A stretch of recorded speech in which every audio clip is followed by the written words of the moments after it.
Let's start at the very beginning. A very good place to start.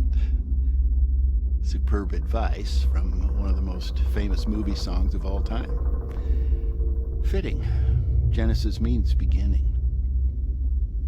Some more advice, this time from the person who wrote half of the books of the New Testament. As a Christian, I would advise to start reading the Bible at the beginning of the book of John, because that starts with Jesus, who existed in the beginning of time and through whom all things were created. And from there, you will be introduced to God the Father and the Holy Spirit. And from that viewpoint, the Old Testament is a revealing of God, the Father, Jesus, and Holy Spirit, through the history of the ancient Jewish people. Before the amusing doctor jokes begin, let me inform you that the ancient Greeks were making doctor jokes 500 years before the Romans, and the Romans 2,000 years before you were born. Yet, whenever a Roman needed health care, they called for a doctor trained in Greece, like I was.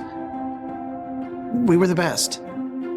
Starry night sky, early spring chill in the air, sound of lambs in search of their mothers in the pitch black darkness of the mountains.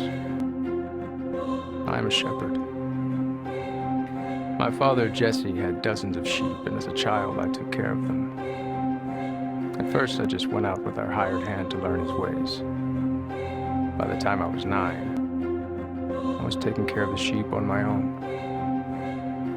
Countless hours alone with my harp and my sling. Countless hours to compose poems and songs. Countless hours to worship the Lord.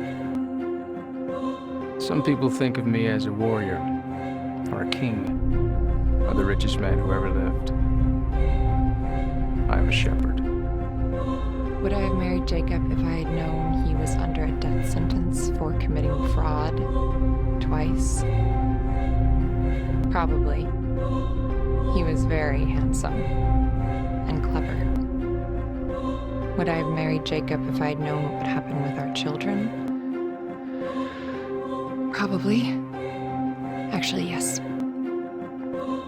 Would I have married Jacob if I had known that he had favorite family members? Again, probably. I was one of those favorites. My name is Rachel, and I was almost Jacob's first wife. I have a name. You just don't know it. God does. He called me by my name to come meet him a little over 2,000 years ago. Out of tens of millions of angels, the Holy One called me to come meet him. Called me by name. Can you even begin to imagine how the thunder rumbled as the sound of my name reverberated through heaven? The scariest Bible verse, at least the scariest to me.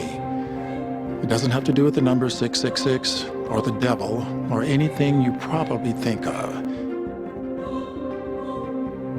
It has to do with something so ordinary that you almost never think about it. And it's in Revelation.